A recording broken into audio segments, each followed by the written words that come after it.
Before we begin, thank you very much to Damien X for joining the Patreon campaign. Thank you very much for the contribution and for your support. It is that support over on Patreon that allows me to keep doing this for you guys every single day, and I very, very much appreciate it. Thank you so much for the help. Now, speaking of help, we are getting some help with today's video. This is from Dyotropic. So if you know that name, it is because he is the reason why I have been able to cover things like the unreleased animated Soundwave and the kickback prototypes. Fun stuff like that normally I would not have any access to. Today, he's coming to me because he's documenting his collection of lucky draw and prototype pieces. So we're going to take a look at some very rare pieces of Transformer history, some of which have not been seen before now. Now, I'm going to leave you two links in the description if you want to see more. One is going to be to his Instagram, because there's a lot of these. We're going to have to go through them very quickly. So if you want a good look at anything that we're going to see here, please go check out his Instagram page for that. But also, I'm going to leave a link to his eBay page because a bunch of these have gone up for sale there. So if anyone sees one and you happen to be curious what it's going for, you can go ahead and take a look there. So, that all out of the way, we're starting with a toy that only 50 exist. This is a TV magazine lucky draw Transmetal Megatron. The only real difference is the silver chrome, but there is something about that silver chrome that just makes it pop a little bit differently. It's a very weird and unique piece. And then we move straight into Armada Predacon, the retooling of the toy. This is where prototypes are fascinating to show you how the process is. We call retooling, and it makes it sound like we're taking the existing molds and carving the new parts in. No, we're swapping in brand new parts that are based on the old ones. So you'll notice with this, the fin that holds the Minicon peg is the only piece on the toy that's bright red, because it's from a completely different mold than the original toy had. Little bit of knowledge for you. Like if it was sharing molds, it would be in the same white plastic that they use for the chroming process, not the red. Interesting to me. So if we continue on, we get to a hard copy. We're going to be seeing plenty of these hard copies, and the distinction between all of them is they're going to be this solid, dark, or bright gray part. It's going to be resin, not plastic. And they're going to be far more fragile. So we're not going to see robot mode shots of them. We're only going to see the one picture. But they are the very first version of a Transformer that has been produced. Usually like small batch. Like if you've ever seen someone make resin parts in like foam cups out of like small molds, this is kind of how those are produced. No factory involved yet. So like this is the earliest version of this toy that has been assembled and is functional, but it just happens to be exceptionally fragile. So this is a very, very dangerous piece to mess with. And that goes true for any of the hard copies we're about to see. We have the original Megatron from Beast Wars done up in crocodile colors. It's almost his normal toy. It's almost his normal toy. They're kind of appropriate. Like normally I'm used to prototypes having like off-whites and bright colors. The fact that it's releasing colors that are basically correct is weird sometimes. We also have this prototype for Transmetal Megatron, or Transmetal 2 rather. The interesting thing here is that the driver and the spark crystal is still there. They dropped this from the final release because, well, one, it didn't make sense. Two, they weren't using the gimmick for the show.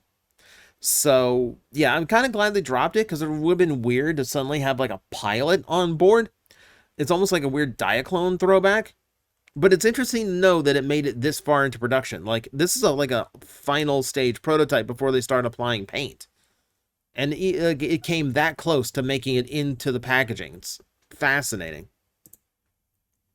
We've got a really cool Pterosaur repaint. He's calling it Tyrannotron. I'm not sure how, but it does seem like he's aware of like which version of the prototypes these are based on just, I guess, the batches that they came in or certain colors that they use. Whatever it is, he seems to be certain this is the Tyrannotron, which would be the Armada repaint of the Pterosaur mold. I really like it in these colors, actually. I really like in these colors. He is right. It's like, it's almost the canceled BotCon swoop in colors if the green was red instead. Hi, we're right back to talking about Men in Black again, aren't we? Irony that. It's just a super cool look though. I like the white and the forest green going. I think that's a cool look on it. Here we go again with the multiple shades of green, that crocodile green. It seemed like they just had a run of this in early Beast Wars toys. And they just keep sharing this. You'll see this again. Transmetal Pterosaur. This one is one where, like, if he was putting this up for sale, I would almost go for it, depending on the price, because this is one of my first toys I ever had in Beast Wars. And yes, it is very close to how we would have gotten OTFCC Fractal. And that, I hate that we didn't get this, because that green, that two-tone green and gold, two-tone green and gold is the way to my heart. It just is. There's a reason why my VTuber persona is designed that way. This is gorgeous. I would have loved this to have actually existed, but all there is one mock-up, and we're never going to see it ever. But that pterosaur is pretty close. We've got a very haunting prototype Waspinator. That white, that off milky white, that's what I'm used to for prototype colors. Everything else super bright.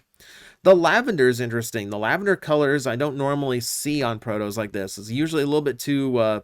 usually like brighter colors that show a little bit better contrast amongst themselves. Here's another cool one. Okay, so this is where it shows your difference in how prototypes work. This one with all the different colors, this is showing the designers what parts of the toy share a mold. Whereas this one is going to indicate what parts are made from what type of plastic. And it's just this one's super cool. It's almost like Rodimus coated, just super bright burning Waspinator. That's actually a super cool one too. And then we have, okay, much more typical prototype here. Looks like a missile's missing off of this one, unfortunately. So prototypes are like that. You get them in whatever condition they come in. You can't control it sometimes. I've got one prototype for the Protoform Starscream that's missing a whole bunch of bits. Let's see. What else we got here? Here's history.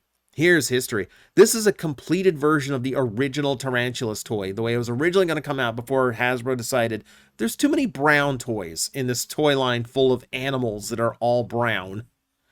So they went with a made-up spider instead and still called him Tarantulas. But this is the original version that appeared on the packaging. And this would have been exceptionally rare. Like, there'd only be a handful of these. For all we know, this is the one that was actually photographed for the box. No way to confirm that, but it's cool to think about. It's cool to speculate on. And yeah, it just looks cooler. It's way closer to a tarantula than the one we got. I'll give it that. Here's a more proper prototype coloring, still going with the translucent brown in this version. Do we have, like, robot mode shot? No, but you can see that lilac, that lavender color again. And then we got a prototype toy for Black Arachnia. It basically just kind of looks like her before they adjusted her color hues and painted her. I'm assuming it's Black Arachnia because it's just, you know, it screams the part, and obviously they already had other protos for tarantulas. No reason to do it in multiple colors like this because it's not doing the function of, like, identifying parts or anything. And now we have a hard copy. The interesting thing about the hard copy here, which hard copies are very fragile since they're resin pieces. You can see, you know, broken legs and all this. The fun part to this one is the fact that the missile is actually jagged. If you look at the missile for the other versions of Tarantulas, completely round and smooth, very different in shape, much more like an anchor. Whereas this one looks more like a flying blade shape. So most likely changed for safety reasons. I'm not sure why this would be a safety violation, but Hasbro saw fit to modify the design.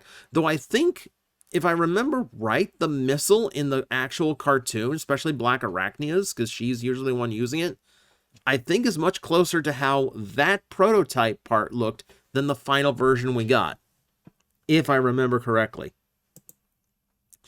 Another piece of history, this Scorponok is based on the original colors the toy was originally meant to come out with. And again, you can see that on early packaging, where he was going to be an amber color. Again, trying to replicate the look of the exoskeleton on these bugs. That's basically where this kind of amber comes from. And another really cool looking piece. Like, I love seeing like what it was supposed to eventually be. And they did go back to this color scheme for BotCon Double Punch. Dyotropic points that out in the post, but cool to see how it originally was going to look. Cool to know it still exists. Okay, Transmetal 2 Jawbreaker, and this one's funky. It's, again, kind of typical prototype colors. And I do like the off-whites and grays in these that bring out so many extra details.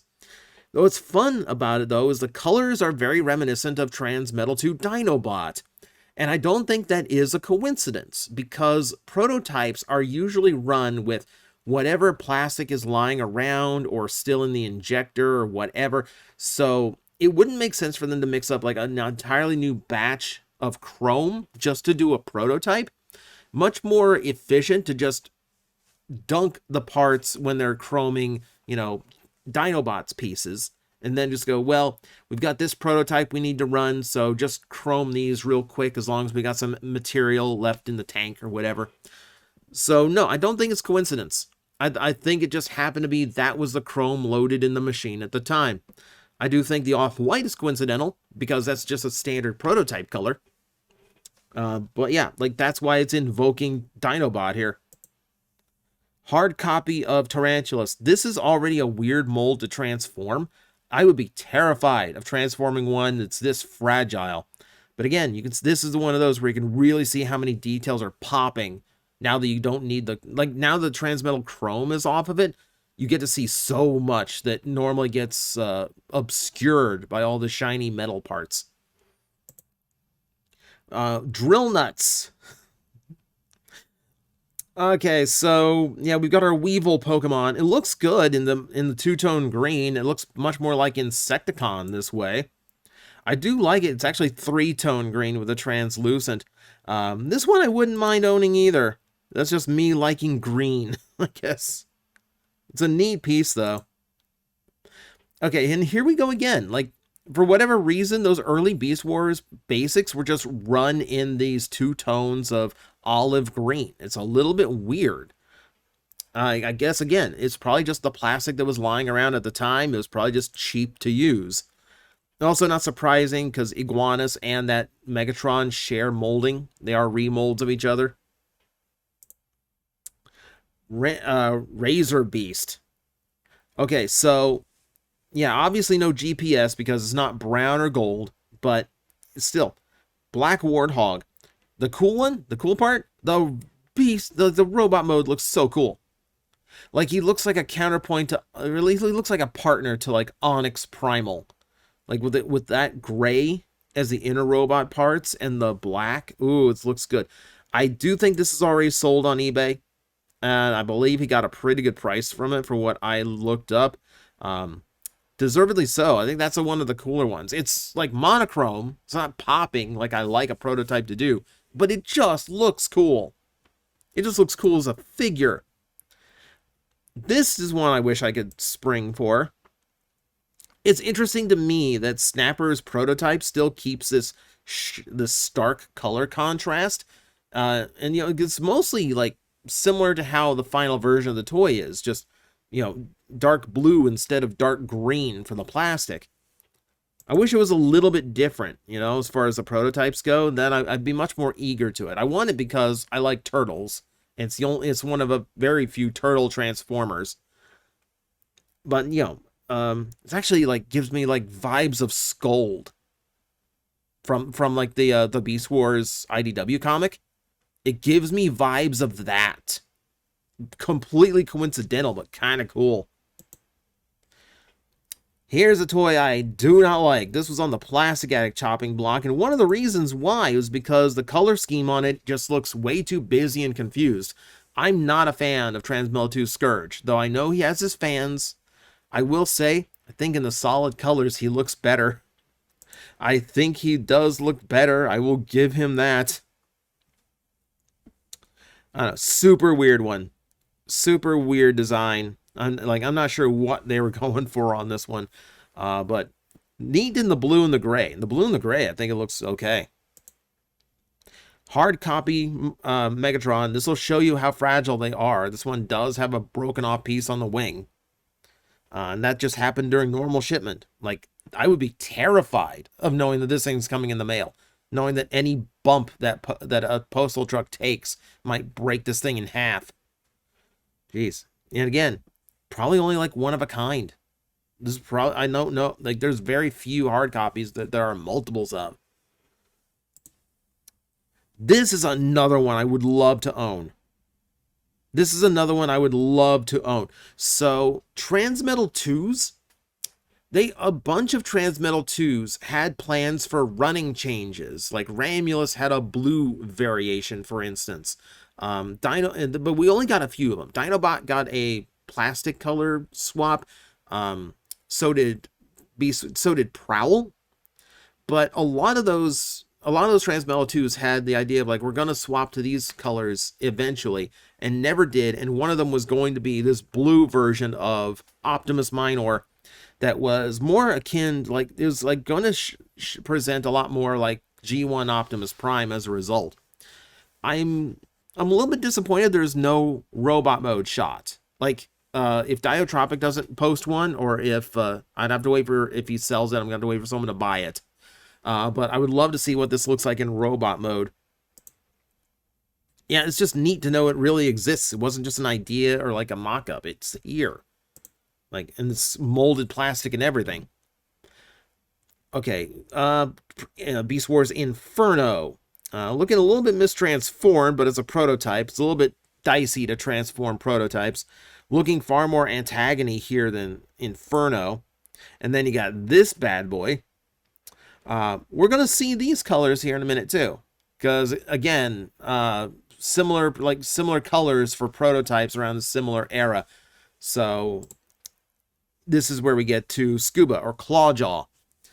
This one is, again, like, this one's unfortunately already sold, because I would have loved to have had this one.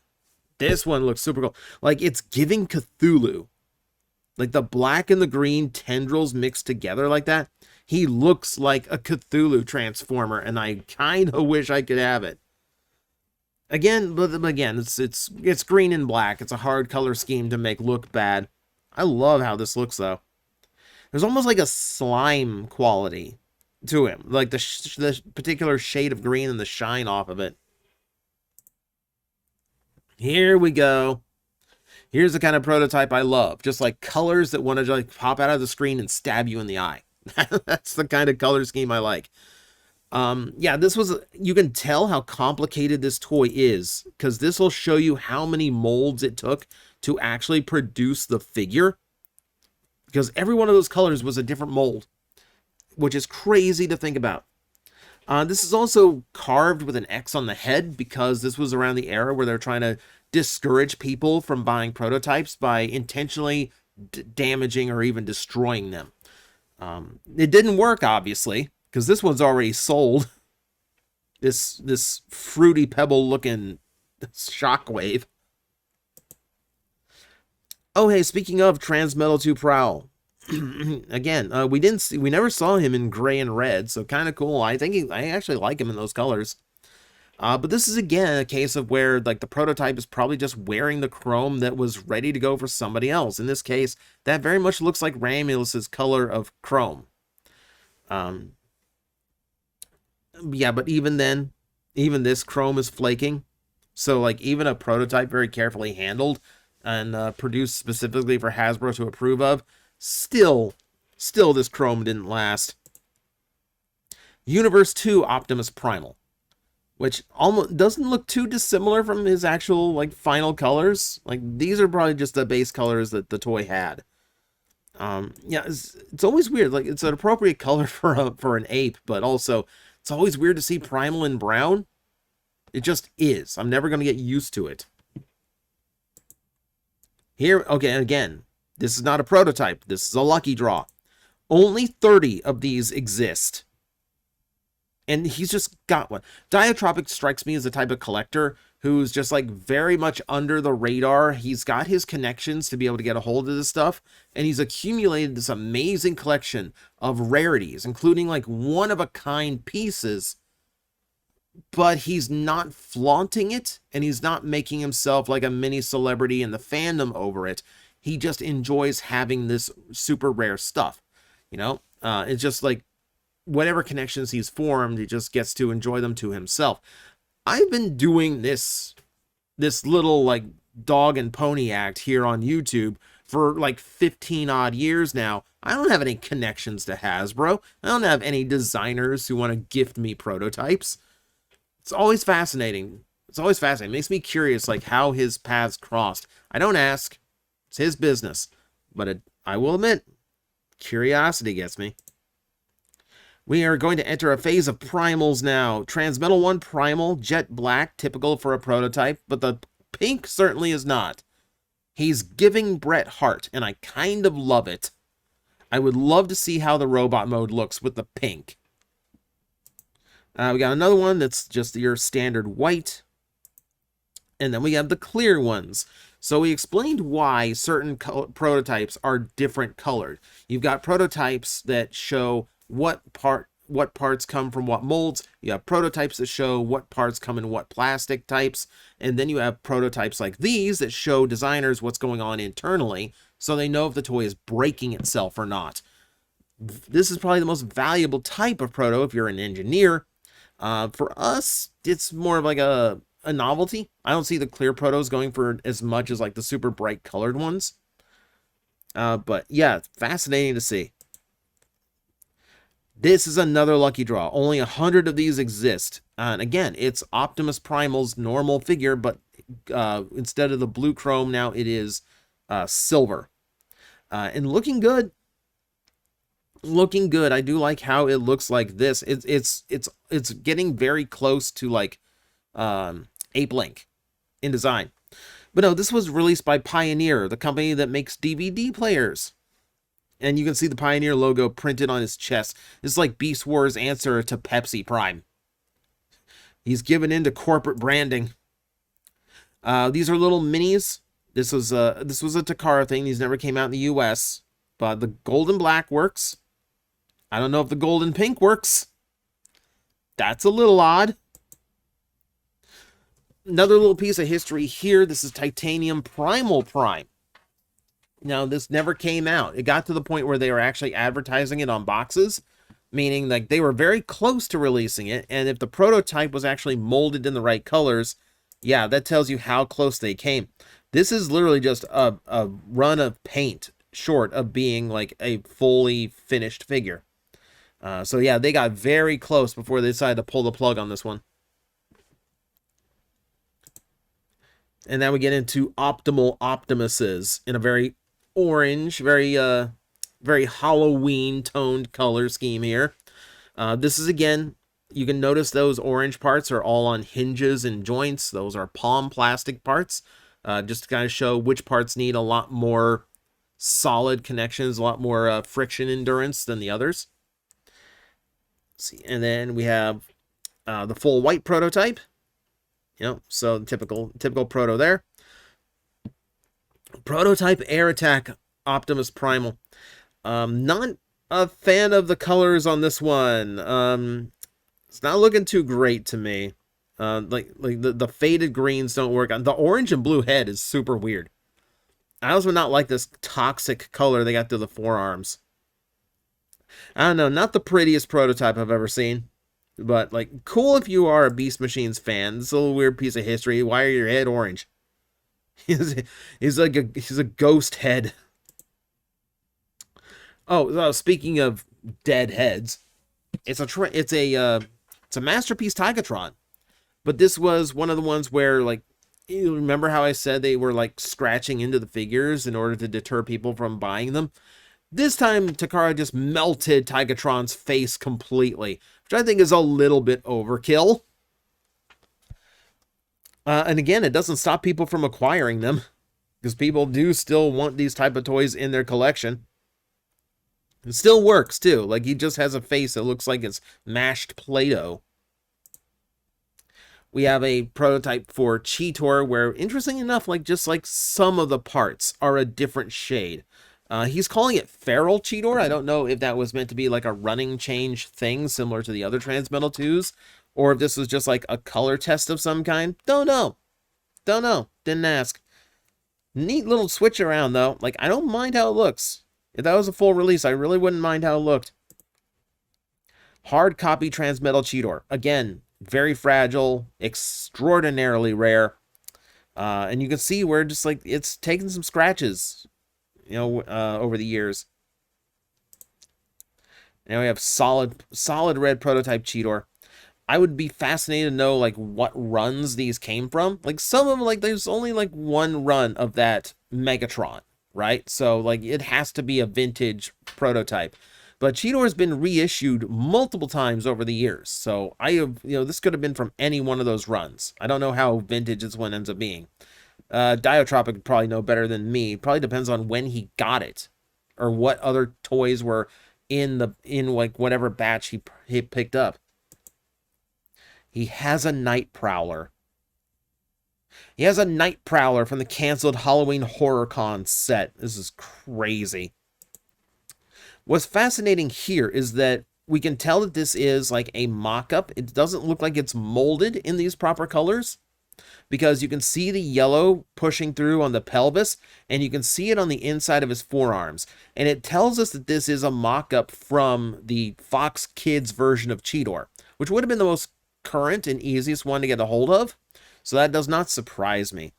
Again, this could have been the one that they actually used for like the early photography in the press. There's probably not another one of these. This is probably a one-of-a-kind piece. So to glean something new from it, like the fact that it is just like a hand-painted reproduction, and it's, you know, it's based on the Fox Kids version of the mold, does tell you a lot. Does tell you a little bit of the history of the toy. We have a run of Cheetors from Beast Machines as well. Night Slash going into some more standard prototype colors. You're hitting me with that green again. You're hitting me with that green again. And then again in standard prototype off-white. Seen that. Another lucky draw. This one is the Perfect Choice Cheetahs. Yeah, it's very battle. It's very I was gonna say Battle Ravage. No, it's Energon. Wrong one.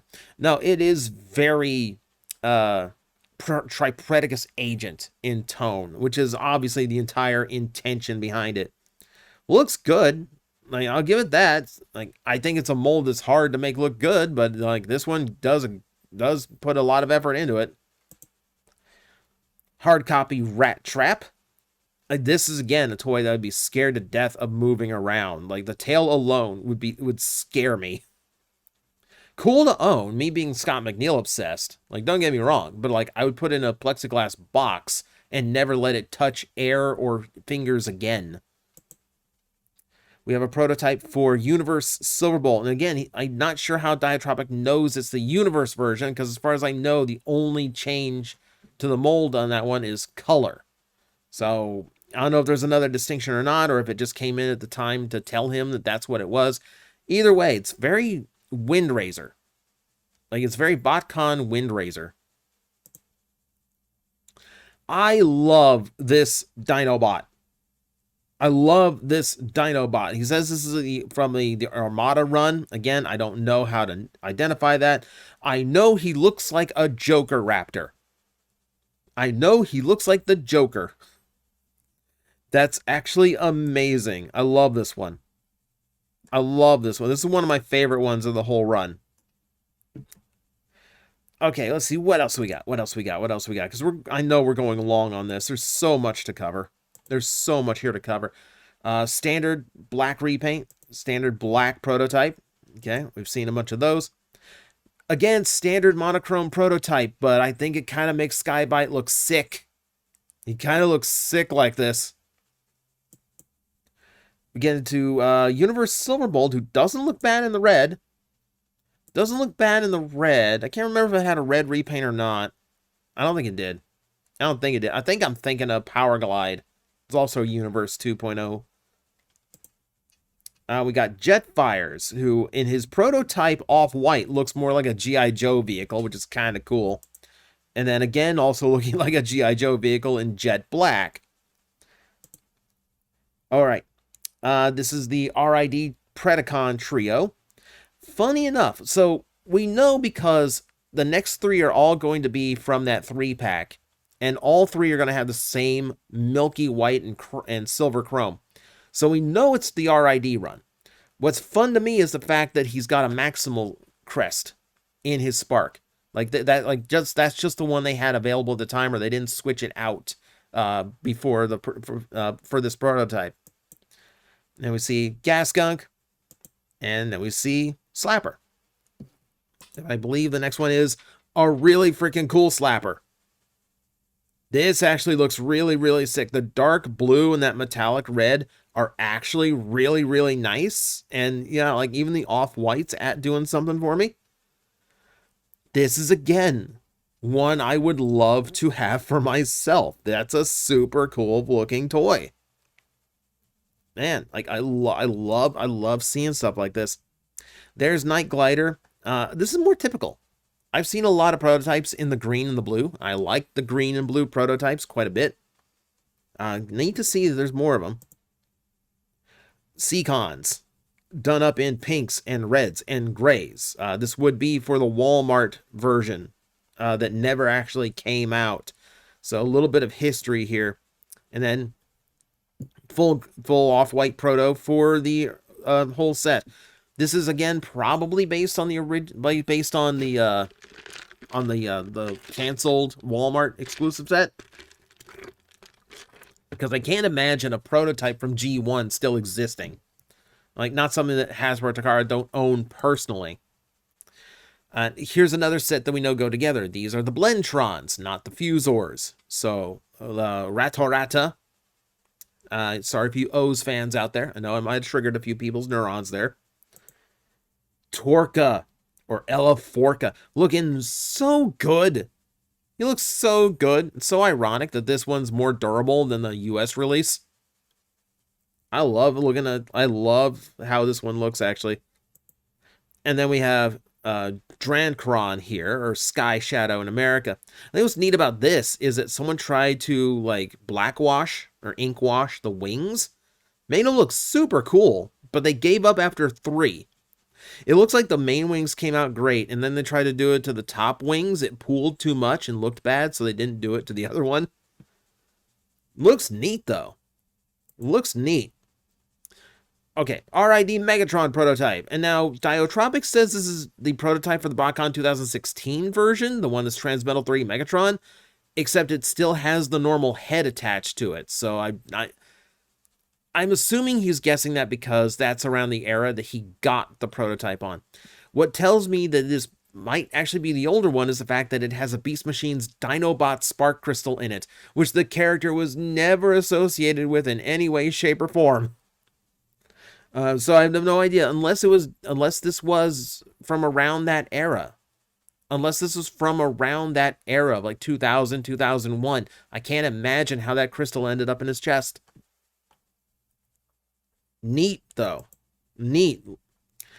All clear prototype Optimus Primal. He's asking if you can tell the difference between this and the Clear Convoy, which was a Toys R Us exclusive in Japan.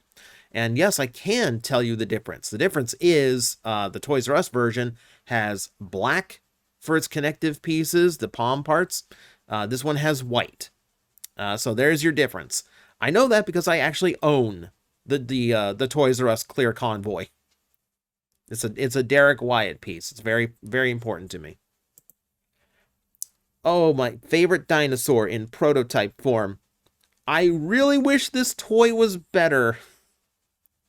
I got a realistic Ankylosaurus, and I don't think the toy's very good, unfortunately. It's neat to see, though. It's neat to see the prototype. Yeah, this probably would have been the Armada Slapper. This probably would have been, because these are probably more US based. Triceradon in the standard milky white. Yep. Lost my place. Uh-oh. Uh-oh. Lost my place. Misclicked. Where did we leave off?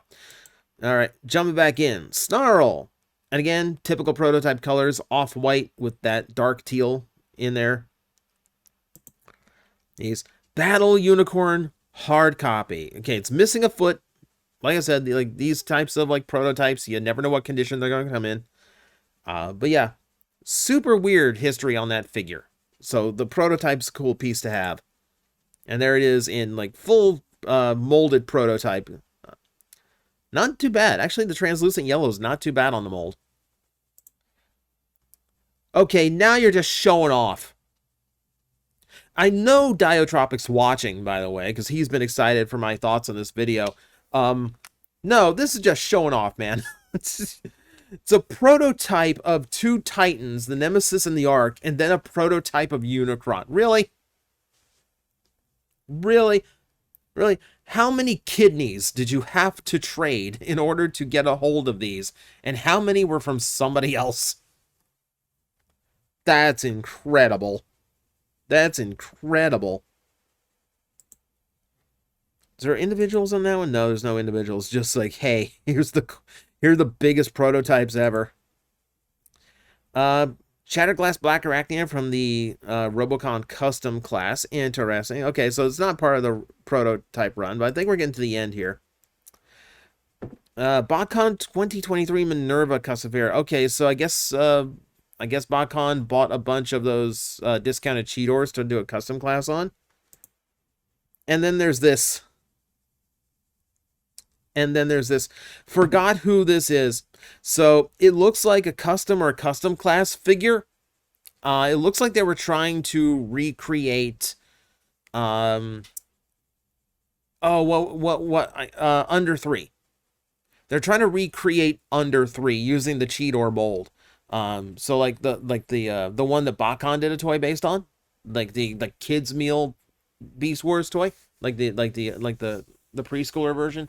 Yeah, it's based on that, but it reminds me of like how they used to do like Kit Bash prototypes for conceptual stuff. It kind of gives that vibe. Super weird piece, but I think that's where all the weird stuff ends. So we're gonna call it there on a very long video, but a very informative one. Like a lot of that stuff we've never seen before, like how these toys looked before they made it to your toy shelves, and even before like they were run at the factory.